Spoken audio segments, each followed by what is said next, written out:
The Galactic Council had gathered in the opulent hall of the Imperial Core, a cathedral of glass and gravity-defying marble, glimmering with artificial sunlight.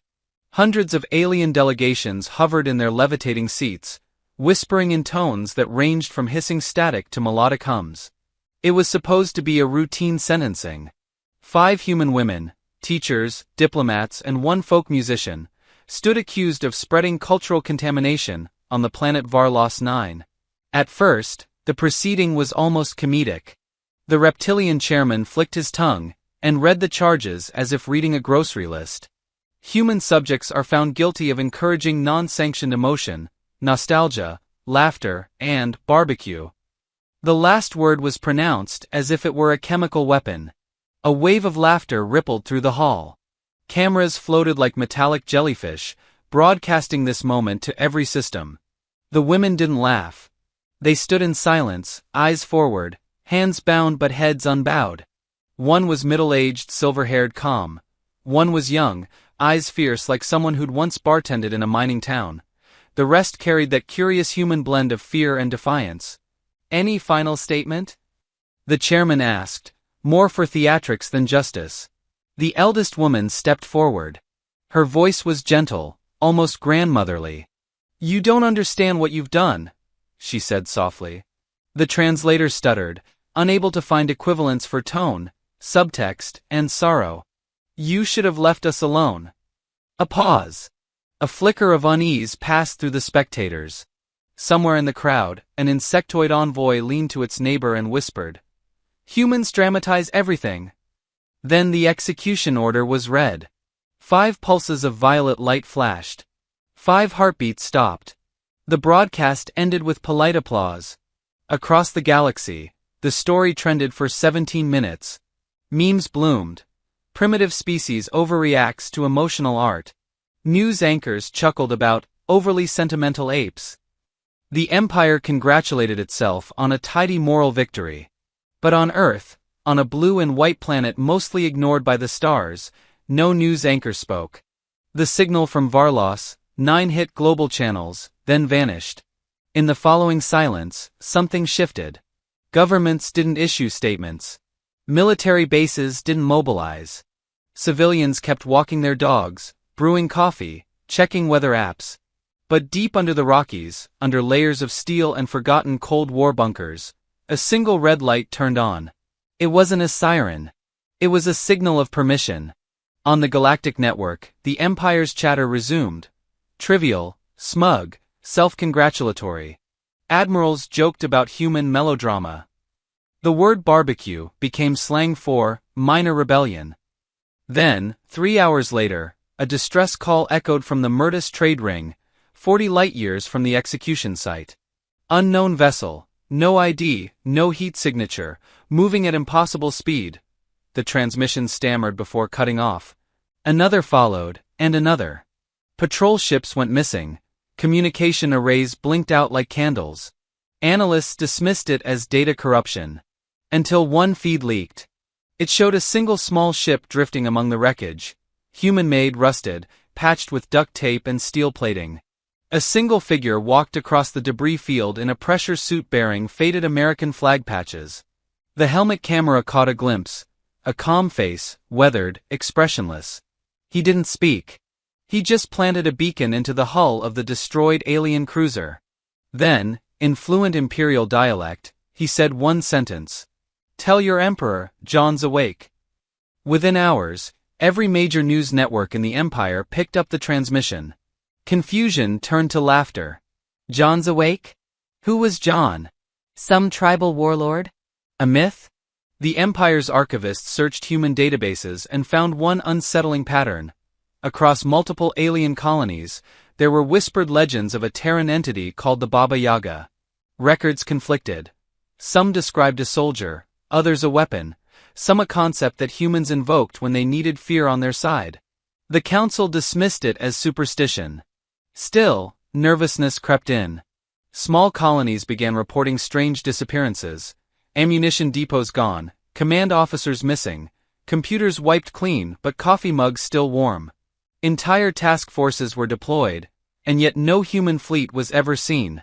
One alien general, the cautious type, called for a private meeting. "We should not underestimate them," he said. "They have unpredictability." His colleague snorted.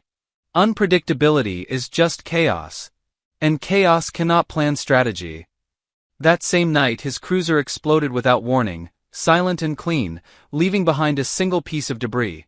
An old Earth coin, engraved with the words "In God We Trust." Meanwhile, alien citizens began receiving strange messages on their entertainment networks.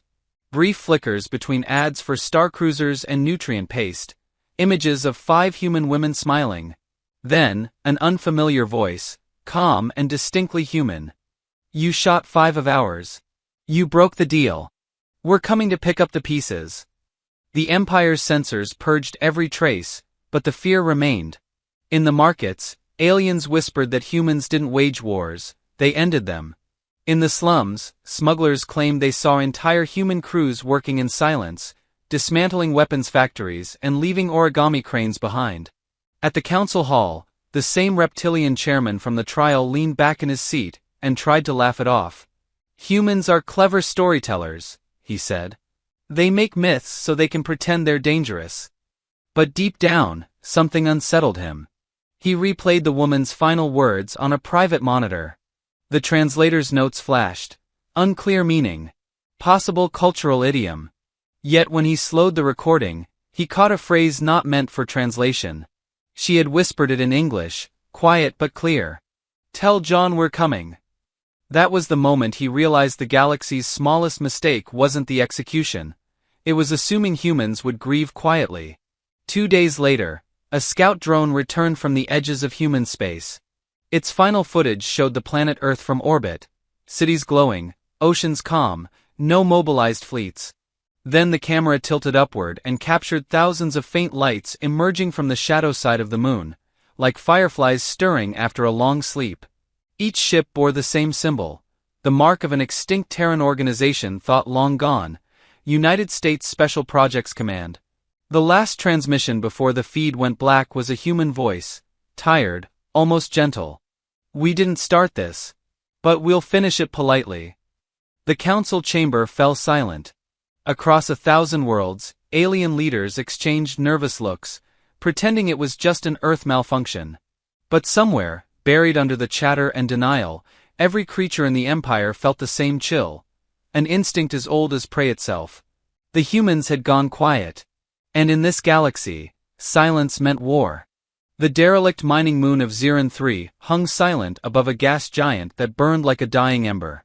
Its tunnels, carved from obsidian rock, were now occupied by the Imperial Vanguard, 200 of the Empire's most elite hunters, armed with biotrackers, exoframes and neural rifles.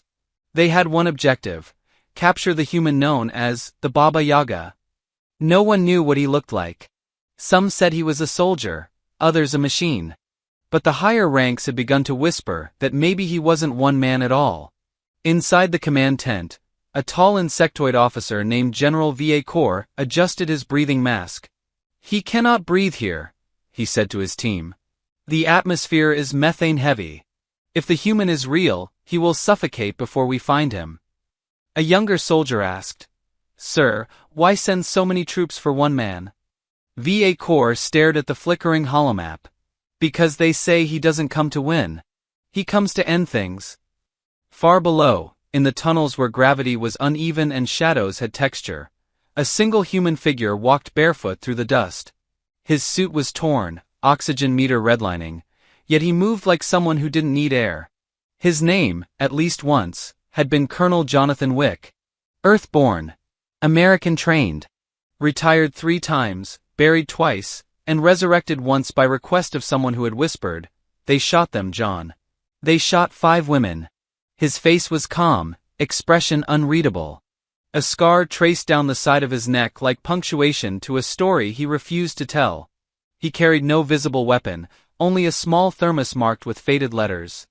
USMC. The Empire had studied him for years. Files described him as emotionally defective, highly efficient, unfit for negotiation. Yet those who had met him described something else, an aura that felt less like rage and more like inevitability. He was not angry. He was resolved. When the first alien patrol entered the mine, they found nothing but footprints. The tracker reported heat signatures, then static. A second team followed. They heard faint echoes, metal scraping stone, a hiss of oxygen escaping. Then their comms died. A minute later, one of the helmets flickered back online, the camera feed shaky. The image showed Wick crouched beside a fallen soldier, gently closing the alien's eyes. His voice was quiet, tired. "Should have stayed home, kid." The feed cut out again. Panic rippled through the command post. VA Corps demanded drones, orbital scans, anything to prove the human wasn't there. But the drones malfunctioned mid-flight. Sensors blinked random coordinates. Somehow, the entire digital network was being rewritten by code that spelled 3 words in Terran script. Knock. Knock. Knock. The tunnels became a labyrinth of fear. Soldiers whispered superstitions. The human didn't kill for pleasure. He killed for completion, as if crossing items off a list. Wick walked silently through corridors, using shadows like language. He didn't fire first. He waited for fear to make them clumsy. At one point, he stopped before a reflective wall of crystal ore. His reflection stared back, gaunt but steady. "They think you're a monster," he muttered. "Let them be right." He touched the thermos, unscrewed it, and took a slow sip of cold coffee that had survived light years. Above ground, VA Corps finally saw him on radar, alone, walking straight toward the base. "He's surrendering?" Someone gasped. "Prepare restraints," VA Corps ordered. When the human appeared at the mouth of the mine, he raised his hands peacefully. "You must be VA Corps," he said, voice polite, almost friendly. "You've been looking for me."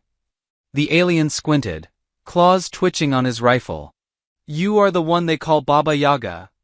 Wick tilted his head. "That's what your people call me.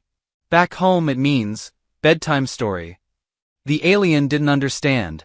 "You are under arrest for destabilizing galactic peace." Wick smiled faintly. "You think you had peace before us?" Without warning, the lights dimmed.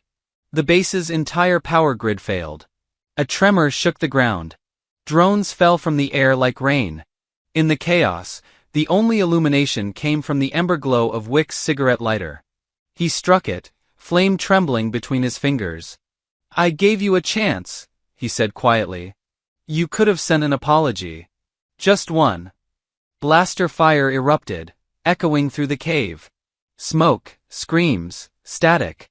Wick moved through it like water, soundless, surgical. He disarmed one soldier with a motion too fluid to track, used another's exosuit as a shield, then dropped a single EMP bead onto the floor. The explosion wasn't loud, just decisive. When the dust settled, 30 troops lay unconscious, alive but broken. Only VA Corps remained, pinned beneath twisted steel. Why do this?" he hissed. "They were just 5. Insignificant." Wick crouched beside him, eyes dark but calm. "That's why we're dangerous, General. We don't measure significance in numbers." He reached into his pocket and placed something in the alien's hand, a small wooden charm shaped like a star. "That belonged to one of them," he said softly. "A teacher. She made these for children on your colony. You called it subversion. We call it kindness." VA Corps' breathing slowed. "You can't stop the Empire." "I don't have to," Wick replied. "I just have to remind it what fear feels like."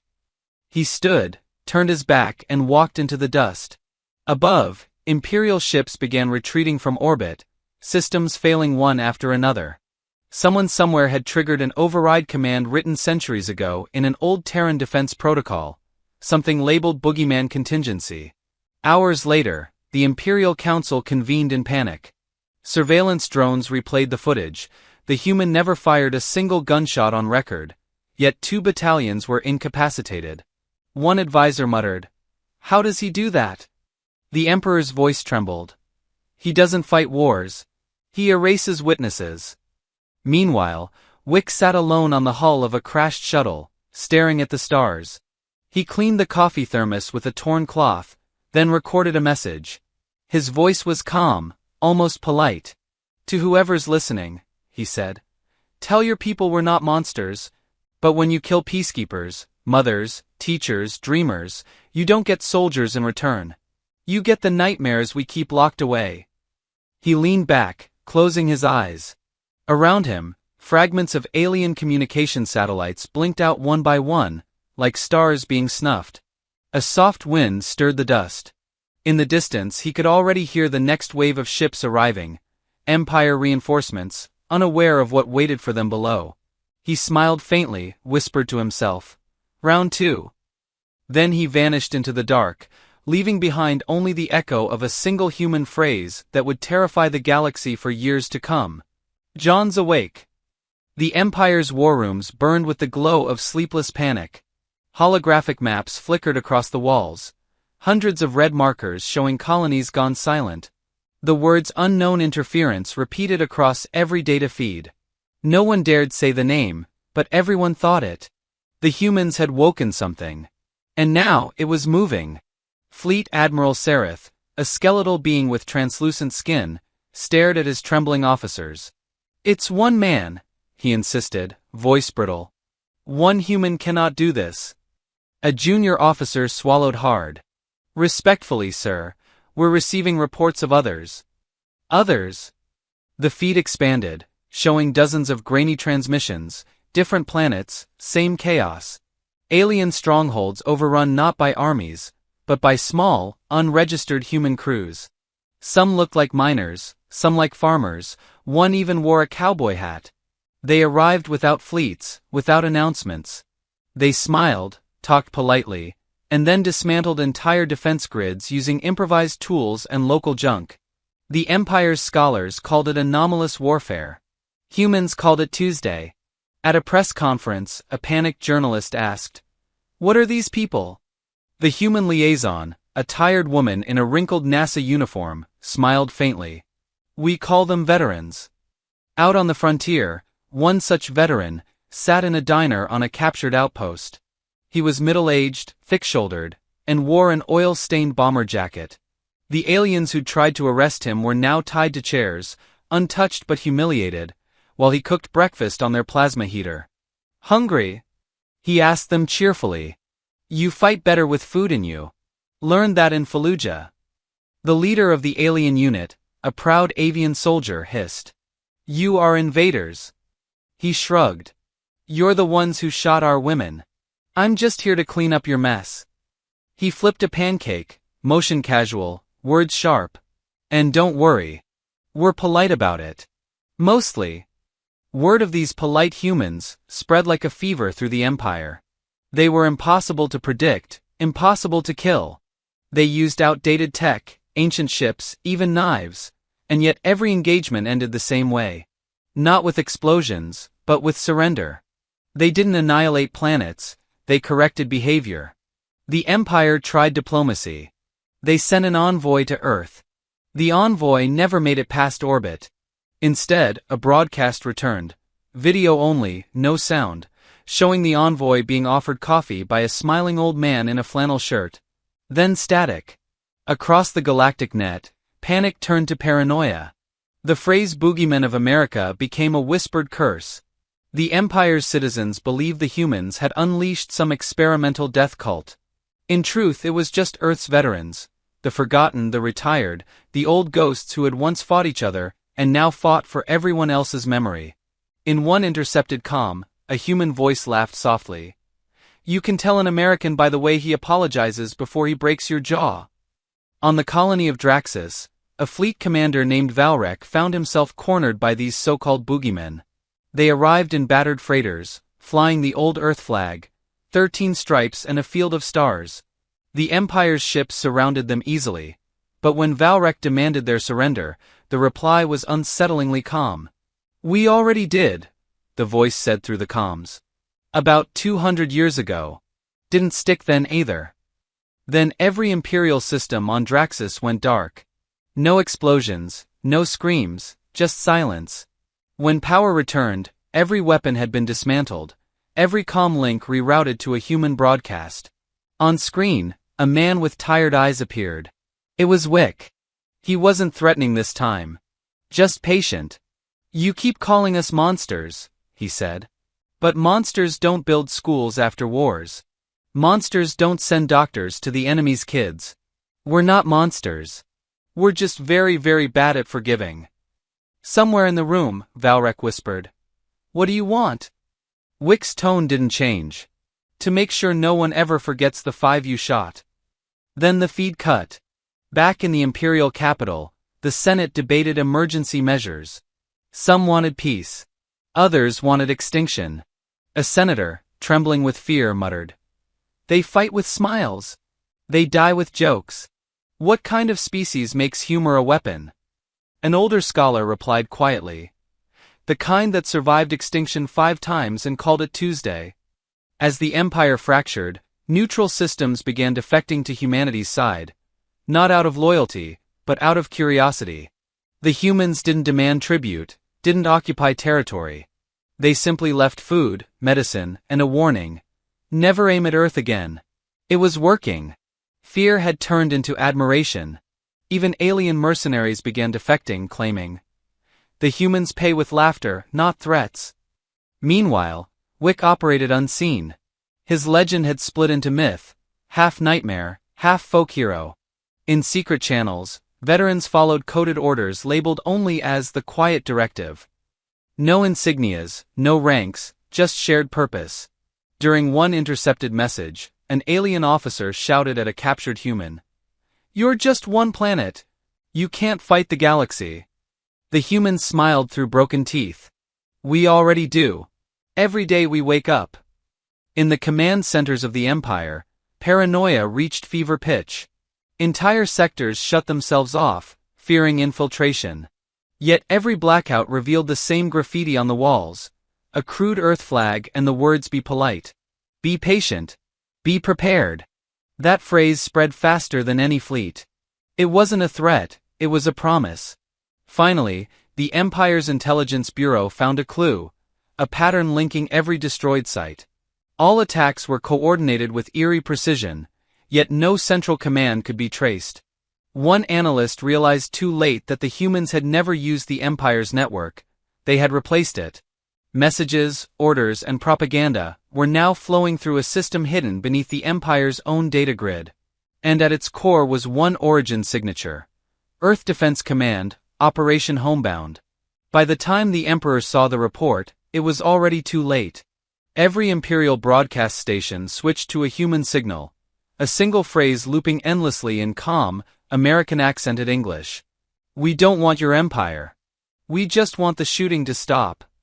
And then, as if to underline the message, hundreds of Terran ships appeared across the galaxy. Old, mismatched, patched together from decades of junk. They carried no banners, no threats. Just silence. But in that silence, the Empire felt something ancient stirring. The kind of quiet only predators make before the strike. Every alien commander watching the feed shared the same thought. The boogeymen weren't coming. They were already here. The Imperial capital was no longer a city. It was an echo of one. Towers that once touched the clouds now stood fractured and silent, wrapped in smoke and ghostly light. The air hummed faintly, not with battle, but with the strange calm that follows it. The Galactic Empire, once infinite, had been reduced to a trembling shadow.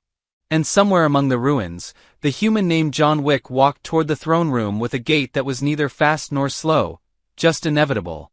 He didn't wear armor. His coat was torn, dust-stained, and his right sleeve was burned at the edge. His pistol hung loosely in his hand, not as a weapon, but as punctuation. The palace gates, once guarded by legions, now creaked open under the wind. He passed through them as if he had every right to be there. Maybe he did. Inside, the Emperor sat slumped upon a shattered throne of crystal and bone. His robes were torn, his eyes hollow from sleepless nights of reports he couldn't comprehend.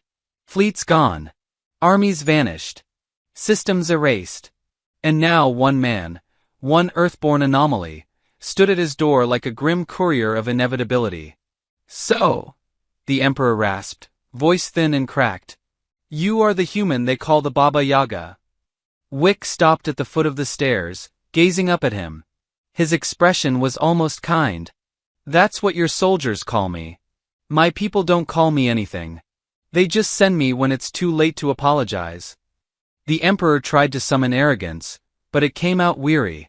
We thought your species was primitive, emotional, self-destructive. You were right, Wick said. We are. But we learned to weaponize it. For a long moment, silence filled the hall. Thick, almost reverent. The Empire's last surviving guards watched from the corners, their hands trembling on their rifles. They didn't fire. No one dared. The air itself seemed to hold its breath. The Emperor's eyes flicked toward the pistol in Wick's hand. You came to kill me? No, Wick said softly. You already did that yourself. I just came to deliver the message. The Emperor frowned. What message? Wick stepped forward, his voice low, steady. When you executed those women, you didn't just kill humans. You killed a promise. They were peacekeepers, teachers, healers. The deal was simple. Hurt 1 and we'll rebuild. Hurt 5, and we erase the idea of you. A flicker of understanding crossed the Emperor's face. Too late. You wouldn't destroy an entire civilization for 5 lives. Wick's tone was almost gentle. You still think we count things that way? He reached into his coat and pulled out a small object, a wooden star charm worn smooth by time. He set it on the floor between them. One of them made this. She gave them to alien children on a mining world you conquered. You called it propaganda. She called it hope. The Emperor's jaw clenched. You want vengeance? No, Wick said. I want silence. The lights in the hall dimmed. Outside, a ripple passed through the sky, a quiet tremor that made every surviving alien glance upward. Orbiting satellites began to blink out one by one, their feeds replaced with a single Terran insignia. A calm female voice spoke across every channel, translated into every language. Operation Homebound complete. All hostile systems neutralized. Reconstruction will commence where apologies are made. The Emperor looked around wildly. What have you done? Wick's voice remained calm. We turned your empire off. You can't. We just did. The great holographic map behind the throne flickered to life, showing the galactic network fracturing. Planetary lights faded like dying embers, communications severed, fleets stranded. Every trace of the Empire's digital infrastructure was dissolving into nothing. It wasn't an attack, it was a deletion. Wick spoke again, quieter now. We didn't destroy your worlds. We made them forget you. Every archive, every record, every song that carries your name, gone. You'll exist, but no one will remember who you were. The Emperor's face twisted in disbelief. Why? Why erase us? Because mercy hurts less that way, Wick said. If we let you live knowing what you did, you'd try again. This way, your children will build something better, without knowing why. The Emperor stared at him, eyes glassy. You call that mercy? Wick nodded once. It's the best kind we have. A long silence followed. The only sound was the faint crackle of burning data conduits. Wick holstered his pistol, turned to leave. You'll become what we were, the Emperor spat weakly. Conquerors. Monsters. Wick paused at the doorway. We've always been monsters, he said. We just choose the direction we aim. Outside, the wind carried the smell of metal and ash. Human ships hovered in the crimson sky, not fleets of conquest, but fleets of erasure. They weren't here to occupy, only to end. Wick walked through the ruins, stepping over broken banners and flickering holograms of propaganda that no longer mattered. A transmission echoed from his comm. The voice was female, calm, professional, unmistakably earthborn. All sectors confirmed. Empire networks offline. Awaiting final directive. Wick looked up at the stars. Initiate memory relay, he said. Leave one survivor per world. Witnesses matter. Acknowledged, the voice replied. As the signal faded, Wick sat on the palace steps, pulled out the old thermos, and took a slow sip of cold coffee. The horizon shimmered as the first dawn light touched the ruins. Somewhere far below, the Emperor's palace collapsed into itself, quiet as a sigh. Wick didn't watch. He stared instead at the wooden charm in his hand. "You were right," he murmured. "We should have left you alone." A childlike voice, recorded, almost a whisper, played from the charm. "Be kind, Mr. Wick. Always be kind." He smiled faintly, the kind of smile that comes after the worst storm, not before it. Behind him, Earth's transmission filled the galaxy for the last time. "We are not gods. We are not devils. We are what you made when you mistook kindness for weakness." Then, silence. Wick stood, brushing dust from his coat. "You shot 5 women," he said to the wind. "You woke 5 billion wolves." He walked away as the palace crumbled, leaving behind only the echo of that calm, tired voice that had haunted the galaxy. "We don't start wars. We end them, politely." The sky burned gold as the Empire vanished from every chart. And beneath that fading light, the last human smiled, quiet, weary, and victorious.